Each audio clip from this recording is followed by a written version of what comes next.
மாற்றுத்திறனாளிகள் லைசன்ஸ் எப்படி வாங்குவதுன்னு யாருக்கும் தெரிய மாட்டேங்குது. எத்தனையோ பேர் மெடிக்கல் போர்டில் போய் கேட்குறாங்க. அவங்க என்ன சொல்கிறாங்கன்னாக்கா, நீங்கள் ஆடியோ ஆஃபீஸில் போய் ஒரு சர்டிஃபிகேட் வாங்க சொல்கிறாங்க. அதுதான் உண்மை. எப்படின்னா, நீங்கள் நேராக லைசன்ஸ் எடுக்கணுன்னா நீங்கள் ஆடியோ ஆஃபீஸுக்கு தான் போகணும்.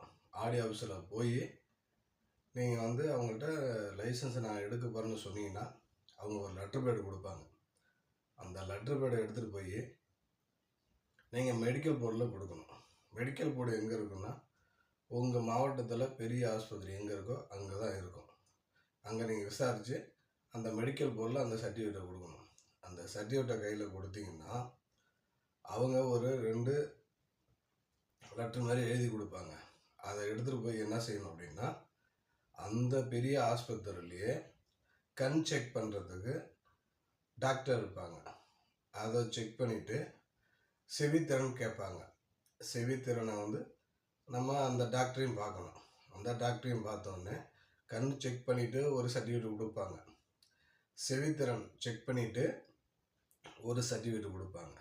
அதையும் எடுத்துக்கிட்டு போய் அவங்க நீங்கள் போர்டில் கொடுத்தீங்க பார்த்தீங்களா, மெடிக்கல் போர்டில் ஒரு லெட்ரு, அந்த லெட்டரில் கொடுக்கும்போதே இந்த இதெல்லாம் கொடுப்பாங்க. இந்த கொடுக்கும்போது இந்த இத்தனை நம்பருக்கு பாருங்கள் அப்படின்னு சொல்லுவாங்க.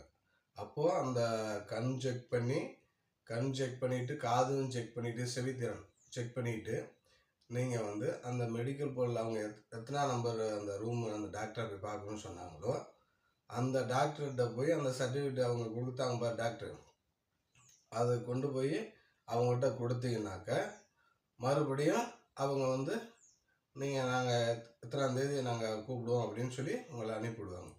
அப்போ அவங்க எத்தனாம் தேதி கூப்பிட்றாங்க அப்படின்னு பார்த்துக்கிட்டு நீங்கள் அதுக்கப்புறமேலுக்கு அவங்கள போய் பார்க்கணும்.